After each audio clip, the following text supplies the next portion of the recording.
Hey grade 7 students, welcome back to your favorite channel Byju's. My name is Kriti and I am your chemistry expert and आज हम आपके लिए एक बहुत interesting session लाए हैं.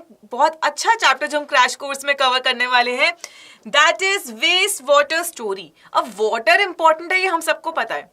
एंड जितना ज्यादा वाटर इंपॉर्टेंट है, जितनी ज्यादा वाटर की डिमांड ज्यादा है, उतना ज्यादा ही वो पानी वेस्ट भी होता है, वेस्ट वाटर में भी कन्वर्ट होता है. And we all are responsible for that. Now what exactly is waste water and कैसे हम उसे क्लीन कर सकते हैं, कैसे हम उसे रीयूज कर सकते हैं, this session is going to be all about that. So we will be covering the entire summary of this chapter in just 20 minutes. 20 minutes में सारे के सारे इंपॉर्टेंट टॉपिक्स आपको रिवाइज करा देंगे. सारे कीवर्ड्स आपको पता होंगे, हर डेफिनेशन को आप समझ पाओगे. एग्जाम पॉइंट ऑफ व्यू से आपको इस चैप्टर में बेयर मिनिमम क्या आना चाहिए, सब कुछ आपको पता चल जाएगा. तो ये तो डेफिनेटली करके जाना ही जाना है क्योंकि it's a very scoring chapter. And अगर आपको यही सेम चैप्टर बहुत डिटेल में करना है, then also we have a solution for all of you. There is a link in the description box. वहां जाके आप वेस्ट वाटर स्टोरी का वन शॉर्ट सेशन देख सकते हो. सारे कॉन्सेप्ट्स और डिटेल में कवर्ड हैं वहां पे. So definitely for that in-depth knowledge you can go and cross-check this session. Also आज जो हम करने वाले हैं, जो क्रैश कोर्स में हम जो आज कवर करने वाले हैं, जो समरी हम कवर करने वाले हैं, ये एक और चैप्टर की समरी है. बट ये जर्नी हमारी 23 जनवरी को ऑलरेडी स्टार्ट हो चुकी है. ये जो क्रैश कोर्स सीरीज है 23 जनवरी से स्टार्ट हो चुका है. We have covered a lot of chapters till now. So by any chance if you've missed any of the chapters, you can always go back. आप जाके उस चैप्टर की समरी देखो. Within 20 to 30 minutes आप पूरा चैप्टर रिवाइज कर पाओगे. Plus we have some quiz questions for all of you as well. So right after the chapter, your task is to attempt those quiz questions and make sure that you've understood the chapter. क्योंकि जब तक हम practice नहीं करेंगे हमें पता ही नहीं चलेगा कि हमें समझ कितना आया है. So this is all about making you practice. So in case कुछ भी मिस हुआ है, you can go back and check that session out. And yes everyone, let's come back to this topic that we have in hand today. अब हम आज जो cover करने वाले हैं, बस फटाफट से इस सेशन के लिए we all will hit the like button. हम चैनल सब्सक्राइब कर लेंगे एंड ऑफ कोर्स हम बेल आइकन हिट करेंगे ताकि कोई इंपॉर्टेंट नोटिफिकेशन मिस ना हो. So quickly all of you, all grade 7 students, hit the like button for the session. And ये जो चैप्टर है हमारा, इसको हमने 4 सब पार्ट्स में डिवाइड किया हुआ है. Water, our lifeline, what is sewage, treatment of polluted water and become an active citizen. See, जब हम बात करते हैं वाटर की, हम उसको लाइफलाइन बोल रहे हैं. हम लाइफलाइन उसको क्यों बोल रहे हैं? क्योंकि वो बहुत जगह यूज होता है. वो डोमेस्टिक पर्पसेस के लिए यूज होता है. घर पे ब्रश करना है, बेदिंग है, वॉशिंग है, we all use water. Drinking, right. Industrial uses भी हैं इसके. कोई भी प्रोडक्ट हमें बनाना है, उस प्रोसेस में we require water. Agricultural uses are also there. So agricultural uses में we need to irrigate crops as well. And for that, what do we require? We require water, right? Recreational activities हैं. Recreational activities के लिए भी we require water. Swimming करनी है. Don't you require water for that? Of course we do, right? So for all these things, we require water. It's definitely our lifeline. Especially when we talk about drinking water. अब ये जो water है, ये waste water बन जाता है after the consumption. जो water, the water that goes down the drains from sink, showers, toilets, laundries, इसको हम क्या बोलते हैं? इसको हम वेस्ट वाटर बोलते हैं. जो सिंक से लैदर वाला पानी जा रहा है, शावर से, टॉयलेट से, लॉन्ड्री से, ये सारा पानी अब वेस्ट हो चुका है. इसे हम क्या कहते हैं? वेस्ट वाटर कहते हैं. But we can reuse this water after cleaning it. So क्यों हमें क्लीन करना है? Because billions of people actually they have no access to safe drinking water. Billions of people they don't have that access. तो हमें ये जो water है इसे बार बार रीयूज करना चाहिए. कंजम्पशन में we have to be very careful. We have to use it judiciously ताकि ऐसा ना हो कि वी आर वेस्टिंग इट, क्योंकि बहुत लोगों को मिल भी नहीं रहा साफ पानी. नाउ हम जब लाइफलाइन की बात करते हैं, हम बोलते हैं कि फ्रेश वाटर है हमें चाहिए. जो fresh water is the water that we can use, right. हमें वाटर चाहिए, बट क्यों इसकी शॉर्टेज है, क्यों इसकी स्कैसिटी है? Number one reason is the population growth. जैसे जैसे पॉपुलेशन बढ़ रही है, डिमांड बढ़ती जा रही है, जबकि सप्लाई नहीं बढ़ पा रही. डिमांड बहुत ज्यादा बढ़ गई है पानी की, हमें और हाउसेस चाहिए, हमें और रोड्स चाहिए. सो इन अ वे कंस्ट्रक्शन बढ़ता जा रहा है, ओपन एरिया कम होता जा रहा है, seepage of water is decreasing, right. तो हमारे पास कहीं ना कहीं क्लीन वाटर इतना नहीं रह रहा. इंडस्ट्रियल डेवलपमेंट, कुछ भी हम बना रहे हैं, कोई भी प्रोसेस हम इंडस्ट्री में कर रहे हैं, it's very much dependent on water. Again what do we require? We require clean water for that.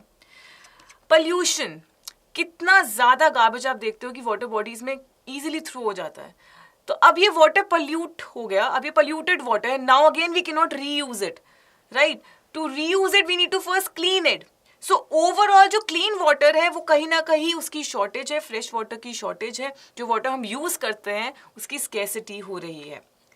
So, we are coming up with a process that is cleaning of water. So, this is a process where we are removing the pollutants. हम pollutants को जो impurities है उसे remove कर रहे हैं before this water can be reused or before this water re-enters any water body. इसी का दूसरा नाम है sewage treatment. So, it's the process of wastewater treatment. That is actually known as sewage treatment. Sewage treatment is nothing but the process of cleaning of water. Now, you know about why water is our lifeline. Next important thing is what exactly is sewage. Sewage होता क्या है? Sewage actually हमारा क्या है? It's the liquid waste. ये वो waste है जो liquid form है जिसमें बहुत सारी impurities present है. Basically, it's the waste water that's released by homes, industries, hospitals, offices या कहीं से भी जो पानी, गंदा पानी जो निकल रहा है उसे हम क्या कहते हैं? सीवेज कहते हैं. अब सीवर्स क्या होते हैं? These are basically the pipes that carry this waste water. So underground pipes जो हम देखते हैं उन्हें हम सीवर्स कहते हैं. नेक्स्ट इज सीवेज सिस्टम जिसे हम सीवरेज भी कहते हैं. अब now what exactly is this? ये पूरा का पूरा नेटवर्क है, पूरा का पूरा ट्रांसपोर्ट सिस्टम है जिसमें बहुत सारी small and big pipes involve हैं जो कैरी कर रही हैं सीवेज को from the point of being produce, जहां पे प्रोड्यूस हो रहा है, to the point of disposal, जहां पे वो ट्रीट होगा, मतलब ट्रीटमेंट प्लांट. जहां प्रोड्यूस हुआ वहां से लेकर जहां पे ट्रीट होना है, इस पूरे नेटवर्क को, इस पूरे ट्रांसपोर्ट सिस्टम को हम क्या कहते हैं? हम इसे सीवरेज कहते हैं. So you have learn 3 new terms, sewage, sewer and sewerage. I hope you know the difference now जब हम सीवेज की बात करते हैं, इसकी कॉम्पोजिशन क्या है, कैसी इंप्योरिटीज इनमें प्रेजेंट है? So a lot of organic impurities are present. बहुत सारी ऑर्गेनिक इंप्योरिटीज प्रेजेंट होती हैं. Organic impurities for example human faeces, human faeces उसमें प्रेजेंट होते हैं. Then of course animal waste is there, a lot of animal waste is found in that. Oil हो सकता है, यूरिया हो सकता है, फ्रूट्स हो सकता है, fruits, vegetables, all these things are there. Okay, so all these are basically the organic impurities that are present. I'll rewrite it so that it's visible to you properly. I hope it's now properly visible to you. All right, fruits and vegetable waste, this can also be there. And even pesticides. Right, so we have pesticides. All these are organic impurities that are present in sewage.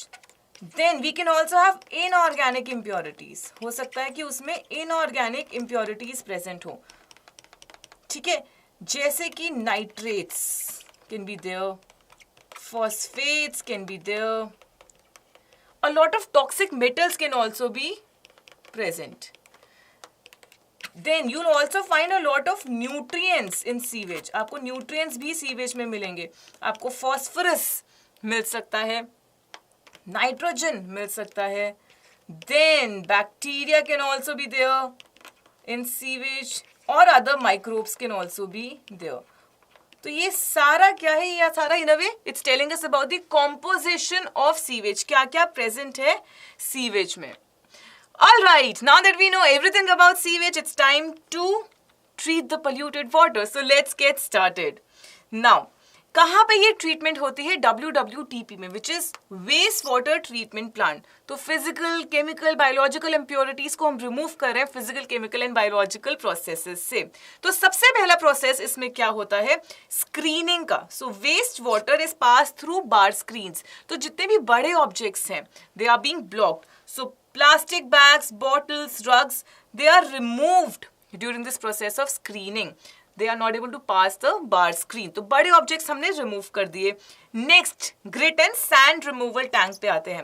अब जब हम इस tank की बात करें, इसमें क्या होता है? जो भी हेवी पार्टिकल्स है, जैसे कि सैंड है, पेबल्स है, स्टोन्स है, ग्रिट है, ये सब सेटल डाउन कर जाता है at the bottom of the tank. After this there is primary sedimentation. So what happens in this is the water is then allowed to settle in a large tank, जिसे हम sedimentation tank भी कहते हैं। यहाँ पे आप note करोगे कि जो solids हैं, like human feces or any other feces, वो settle down कर जाते हैं at the bottom of the sedimentation tank. इसे हम sludge कहते हैं। So solid feces, they are known as sludge. इसे हम remove करते हैं scraper की help से। And ये तो सेटल डाउन हो गए जो स्क्रेपर की हेल्प से रिमूव हो रहे हैं। स्किमर जो होता है, we use another tool that is skimmer. Skimmer जो होता है, it removes the floatable solid, जो फ्लोट कर रहे हैं सॉलिड्स, उसे हम स्किमर की हेल्प से रिमूव कर देते हैं। So scraper and skimmer we are using over here. Now, first, this sludge is decomposed by anaerobic bacteria and then air is pumped into clarified water. And this pumped air actually allows the aerobic bacteria to break down the tiny bits of sludge, जो further sludge को break down करने में help करते हैं. So this process is known as aeration. After we are done with this, then secondary sedimentation करते हैं, जिसमें क्या होता है? जो suspended microbes है, they settle at the bottom of the tank as activated sludge. So sludge containing air settles at its bottom, जिसे हम क्या कहते हैं? Activated sludge. After this, what is the next step? Chlorine या ozone पास करा देते हैं to further disinfect the water. Why are we doing this? ताकि बिल्कुल प्योरीफाई हो सके एंड हम उसको फाइनली रिलीज कर सके वाटर बॉडी में, या जो भी हम फर्दर सिस्टम में उसको लेके जाना चाहते हैं। सो एज अ होल इस पूरे प्रोसेस में what all did we do? First, we did screening, then grit removal, then primary sedimentation, aeration, secondary sedimentation, and finally chlorination to further disinfect water. Now, after this, once we've treated the polluted water, we know about this, but at the first place, why exactly is water getting polluted? हम क्या कर सकते हैं? हम active citizen कैसे बन सकते हैं? हम कैसे वाटर बॉडीज को सेव कर सकते हैं पोल्यूशन से?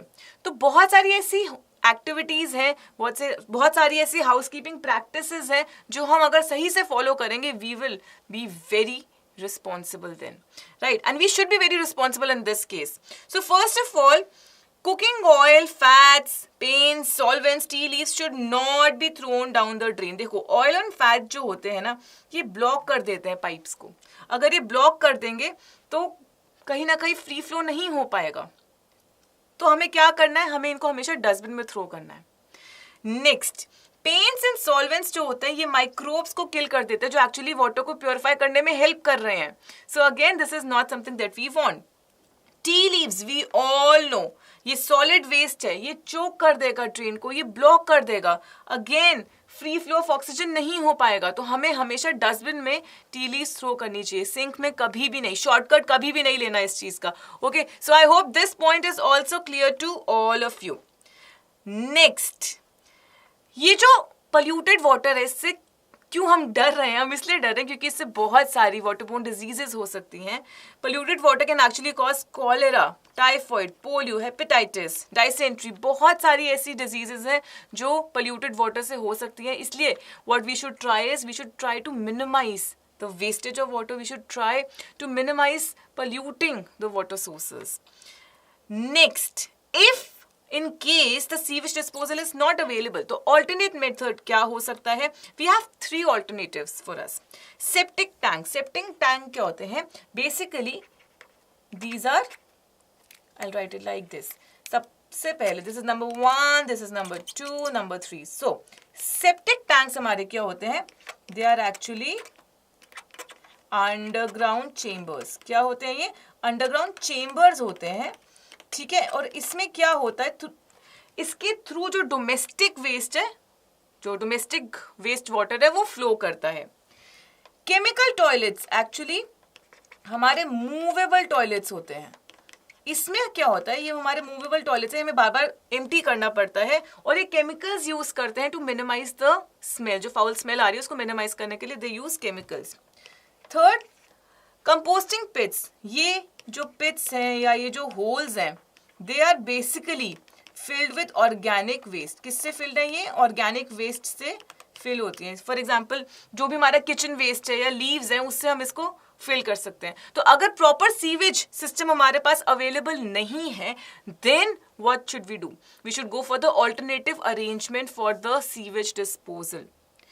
तो ये सबकी रिस्पॉन्सिबिलिटी है, we have to be together in this, and of course एक एक एफर्ट जो है, हर किसी का एफर्ट जो है मैटर करता है। So we should not think कि हम क्यों कर रहे हैं या हम ही क्यों करें या हमारे करने से क्या इतना डिफरेंस पड़ेगा, सबके करने से डिफरेंस पड़ेगा, इसलिए करना है।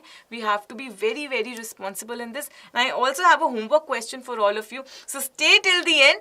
But with this topic we have come to the end of this session and yes we have got you covered. एक बहुत ही ज्यादा इंपॉर्टेंट क्वेश्चन है आप लोगों के लिए, लास्ट में बताऊंगी, so stay till the end. But right after this session आपको अब क्या करना है, we have some questions plan for all of you.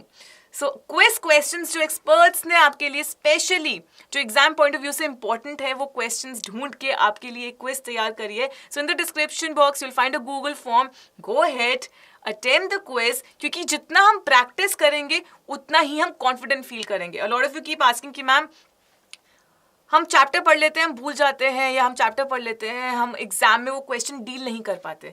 So the reason why you're not able to deal with a variety of questions is because you've not practiced enough. And that's why in this crash course, we are making it a point that we help you practice a lot. For every chapter, we have some questions for all of you. So go ahead, solve those questions, and by any chance if you've missed any of the crash course sessions, don't worry, we have a playlist ready for all of you. You can always go back and watch the session and attempt the quiz questions as well. या कोई भी one shot session, NCERT session कुछ भी आपका miss हुआ है, use this playlist, make most of this playlist to cover up whatever is being left behind. And of course I hope सबने session को लाइक कर दिया है, नहीं किया तो फटाफट से अभी के अभी हम सेशन को लाइक कर देंगे, चैनल को सब्सक्राइब करेंगे, बेल आइकन हिट करेंगे, ताकि कोई भी इंपॉर्टेंट अपडेट हम मिस ना करें, कोई भी इंपॉर्टेंट सेशन हम मिस ना करें। Now that your exams around the corner, it's very important for you to be very very sincere. तो सब्सक्राइब रहो, सारे सेशंस अटेंड करो, पढ़ते रहो। एंड होमवर्क क्वेश्चन आपके लिए क्या है? होमवर्क क्वेश्चन है, हम बात करें रिस्पॉन्सिबल होने की, एक्टिव सिटीजन होने की, तो how can you maintain sanitation at public places? What can you do? What is your role? आप कैसे हेल्प कर सकते हो सैनिटेशन को मेंटेन करने के लिए at public places? Do let me know any one point that you are already following it, and let's see कि क्या क्या पॉइंट्स आते हैं। कमेंट सेक्शन में अपने आंसर्स छोड़ के जाएंगे, I will come back and I will be reading all your good answers, okay? And of course don't forget to attempt the quiz questions as well. So quiz question करना है और मुझे एक वे बताना है by which you are actually maintaining sanitation at public places. These two things that you have to do. I hope it's clear to all of you. Thank you so much for being there, everyone. Keep smiling, keep working hard. I'll see you soon. Bye bye.